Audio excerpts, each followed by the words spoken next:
start at 240? Something like that, yeah.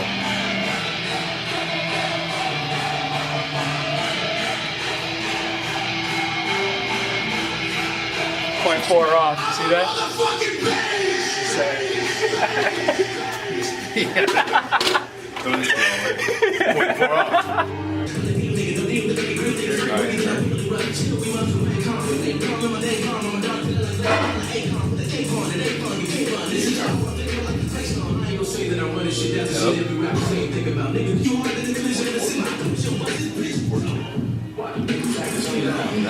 Let's do your leg. Let's do your leg.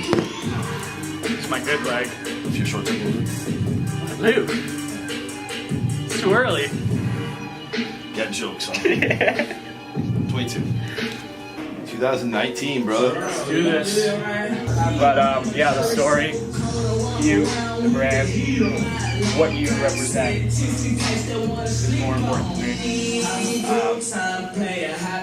And the storybook brand, man, Mr. Brotherhood, this is not about just working out. This is about like, come in here, strengthen me spiritually, strengthen me physically, emotionally, like, that's what it's all about. And we kind of do that. Again, just keep going. Make this thing spread like wildfire. Yeah, man. Little lost of words. I don't know how to take it now. Process. I am tired. I am sore. I am like...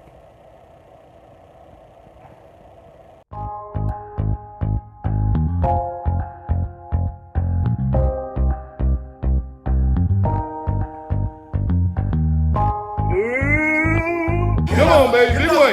Yeah, buddy. Come on. Come on, there you go. There you go. Let's go, man. There you go. Yeah, that's winning right there. That's how winning's done.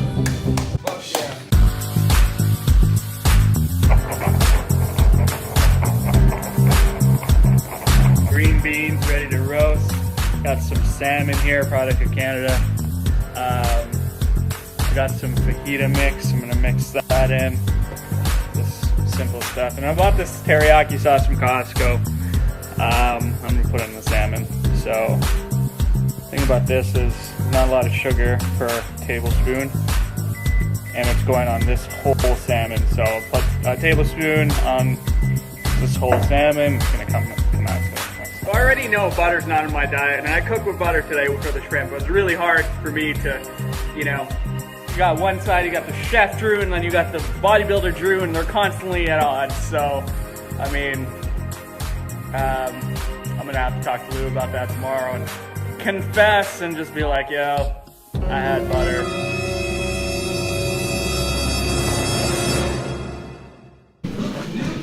It was not good. Basically, Is this the first week of the diet? yeah. Well, essentially first week of me writing everything down, and then I was able to see like where everything is, and I'm like, wow, this is pretty bad. All right, well, can I see it? I don't want to show you. Already getting agitated now. Things are falling over my eyes. Oh man, all right. Wait, what? I told you. Wait, what's this, a Whopper? That does say Whopper on it, man. Is that a Whopper? Is it Burger King? Yeah. Wait, Andrew. Was the Powerade at least a Powerade Zero? Yeah. It didn't say Powerade Zero, it says Powerade. Yeah, it might have been regular Powerade. Yeah. It's even better with all the sugar in there. You want a red pen or something? I don't want to ruin all my ink. Remember, this is like, I mean, it feels like no progress, but this is insane progress to be able to come up to you and show you this. Because it's embarrassing. Is that what you're calling It's it? embarrassing for me, but at least I get to show you. It's not even bad yet. Yeah. Not even bad yet. It hasn't even gotten to the worst part. Syrup, what's maple syrup? That's all 100% Canadian maple syrup, obviously. That's on the list. You just made the list. Is that not allowed? What's Bagel Friday? Is this you just made a day up called Bagel Friday? We got All free right. bagels at work, man. You just made the list. Alright. What's a small poke bowl? I don't even know what's in Those there. are salmon. I know what a poke bowl is, Yeah. but that's very So That's like saying I had a sandwich. What's a WTF burger fries? that means I had burgers and fries. What the fuck are you doing? So what burger and fries did you have? Is it a Whopper again? No, it was from Uber Eats. No cardio on Sunday? That's not good. Is there no cardio days here? Pepper, you can do pepper. Yeah, so this needs an entire overhaul. Yeah. Because it literally looks like you just eat whatever you wanted to. Yeah. If your food's prepared, then you're gonna eat what's prepared. And you're less likely to go out and get something because you won't get hungry and need food, and then you don't want to prepare it because you're hungry now. And then that forces you to go out and get the burger and fries. So the sad part is about Monday, Tuesday, I had cooked chicken and it was in the fridge and I went to Subway. So part of another reason of getting to my goals is one of the hindrances is smoking weed. So I've decided to quit that going forward, and it's proving difficult. And then Lou was just like, "Oh well, Saturdays are you smoking?" And then yeah. D I think you minus. should rate my diet D minus. for the camera. D minus. And that's being nice. D That minus. is being nice. D minus is I don't believe in failure. You must Let us pray. let us pray. Man, you need some Jesus in your life right here. Watch what's to come, though. One thing that I did last year that I wanted to change this year was bringing everything out into the light for Lou to see, so that I'm not hiding technically from him. When you keep silent about your sin, your bones waste away. You're not accountable, you're trying to hide it. I'm talking about me. And you try to hide it, and don't wonder you're not seeing any real significant change. So I was like, okay, I know this is going to be a tough conversation to have, and it was really hard to go up and,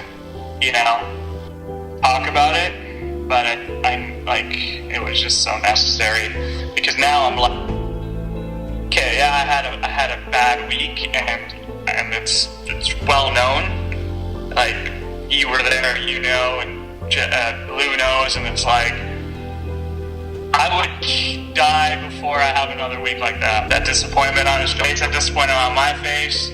We have a plan, we have a goal, we have things that we want to do, and it's like, what are you doing? What are you doing? What are you really doing? And then you see it all on paper, and it's like, it's terrible. And you don't notice, or I never noticed how bad it was until I wrote all this down. There's a lot of red here. 50% right now of my meals were actually good. Yeah. So this form of humility, of bringing it out into the open, is going to yield result. I was beating myself up a bit at the beginning. I was like, man, words like can't do this, it's too hard. And Lou's going to give up on me. That's how I was feeling like going into it. And it's the hopelessness, that they're all lies that we tell ourselves. This is, you're trying to reverse 30 years of doing the same thing. And sometimes false of being like, I'm hungry, what am I gonna eat? Feeling a burger, all right, I'm gonna grab a burger. And you don't even think about it. But now I'm like, Lee's gonna see this shit, so I can't. Before I could be like, I can hide it, Nope. Know that I had a burger. No one's gonna know I had fry here and there. They're gonna know because I didn't get no damn results, but they're not gonna know what I do and don't do on a daily basis. You're only a failure if you give up.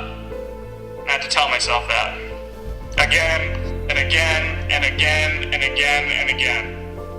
And then I went to the gym and I did my cardio. If you have faith and a relentless desire to succeed, you can really achieve anything in this world.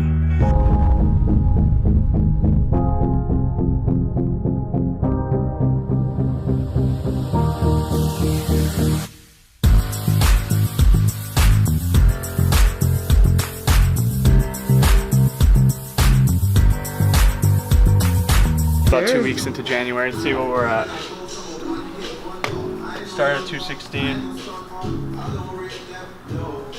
209.8.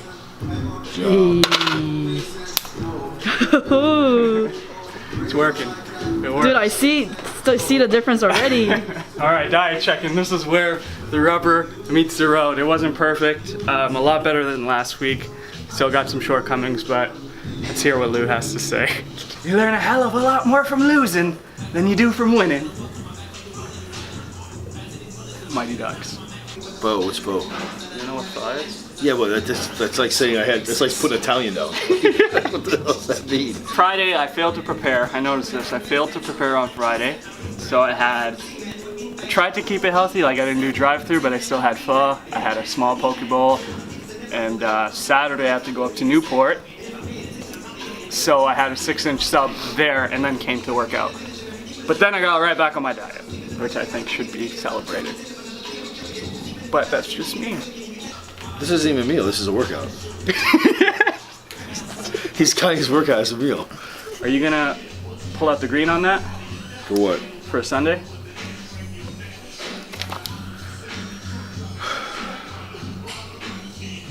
One, two, three, four. It's pretty good.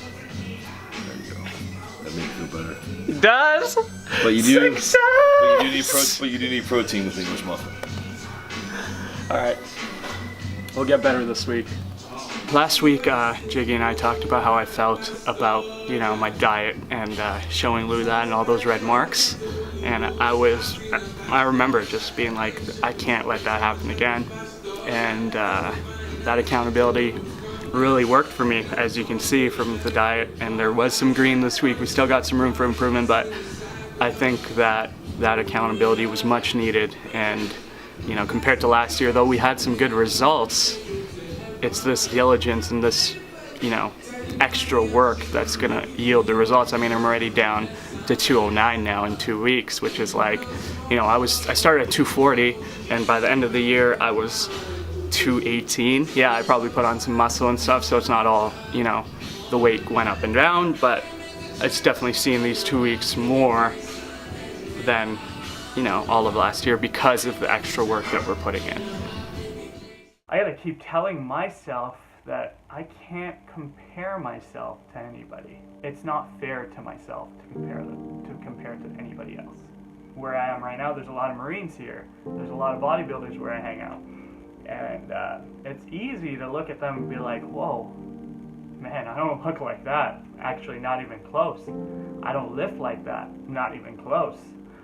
And it's easy to get discouraged, and I do get discouraged when, I go to the gym and I'm working and it doesn't seem like I'm getting to the level that these guys are at, and it's discouraging. And then I thought about it, I'm like, you can't look at the moment and be like, you're not there yet, even though if you're putting in all this work, because, the past 30 years have so many variables in it. No one can compare to anyone else's life. We're all a byproduct of our experiences, our habits. I look at my childhood and I'm like, yeah, my dad was a single father. And he used to take me to his office to do my homework. And before that, we'd run through the drive-thru, go to McDonald's, grab something real quick and eat that. And that would be my dinner.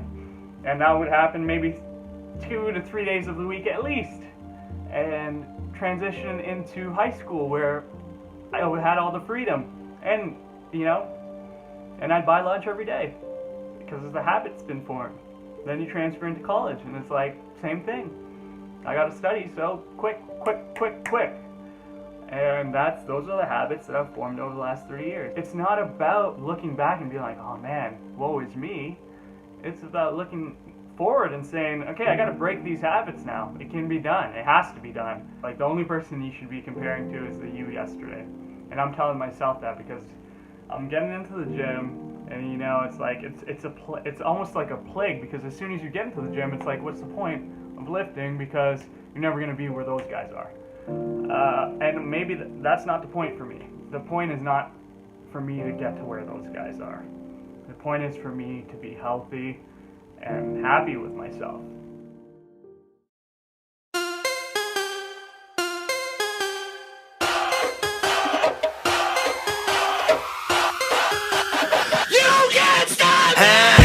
Can't stop, won't stop. that, take that.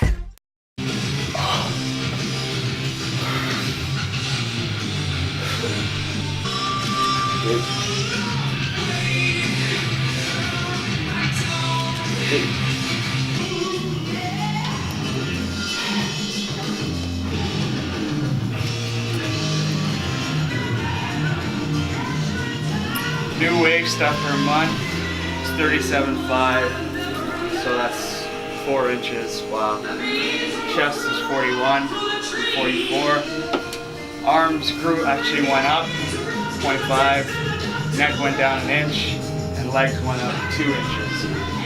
All the places that you want us to go up and down, right? Yeah, pretty good. 4.5 inches down on the waist in 1 month. That's insane. Your arms went up a 1/2 inch, which is cool. Chest is down 3 inches, so you're definitely losing some fat there. Neck down 1 inch is real good. I mean, it's everything you can ask for in a month. Solid results. So clearly you know what you're doing. It's just a process, bro. Yeah. You just following the guidelines. That's all I do. I just line it up, you knock it down. That's it. It was January 2014, I believe, or 2015, my sister came up and told me she had stage 4 cancer. I didn't know like what she was going through, until towards the end when, things like palliative care come in. Palliative care is like where people go when, the end is near, and she was still holding on to that faith and still believing that God would heal her. And it was such a testimony of what she believed. 2 weeks, you go from, cognitive to not cognitive at all. It was New Year's Eve at about 11:54 when I got a call that said, my sister passed on to glory. I kind of just put it in the back of my mind, you never really deal with these things. You just don't know how to deal with it. At least I didn't. And a lot of times I was quiet, and people took that in my family as a lack of caring. It wasn't a lack of caring. It was too much caring. How do you feel about one of the closest people to you go through that in like a mist? She's gone, and leaving behind 2 small kids, and what do you do? For me, my sister was a very, very influential person in my life. Anybody who knows anything about me would know that my mom was an alcoholic, and my childhood was very destructive, and I had certain people who brought in light into my life that probably I would be in a completely different state of mind and heart right now. My sister was one of those people. You gotta imagine a childhood where it's broken beer bottles and no food in the fridge, and this woman would come in and take me to McDonald's or something and just take me out of that. And obviously there's certain people who have such an impact on my life, my dad included. I'm not gonna, but I want to focus on her because she's gone. And losing that relationship was such a testimony of what's real and what's not. At the end of the day, you can work your ass off and you can get all this fitness and you can make all the money in the world, and there's still going to be that pain of losing people closest to you. And people, we talk about God and stuff, and the focus of this series is God, and it's when I go through things like that, I'm and people might think you're crazy for believing in God, and I'm you're crazy for not believing in God, or you haven't seen the things that I've seen to see there's no hope in this world outside of God. That is the truth. There's one hope out there, and it's Christ, and she believed that, and I believed it. Thank God that she believed that, because now I know where she is, and that's what keeps me going, to be honest, believing and knowing that, she's there. It had nothing to do with what she's done or what I could do or anything like that. Everything is based on what Christ has done on that cross. The crazy thing is when I moved out to California, I met people that kind of just epitomized her.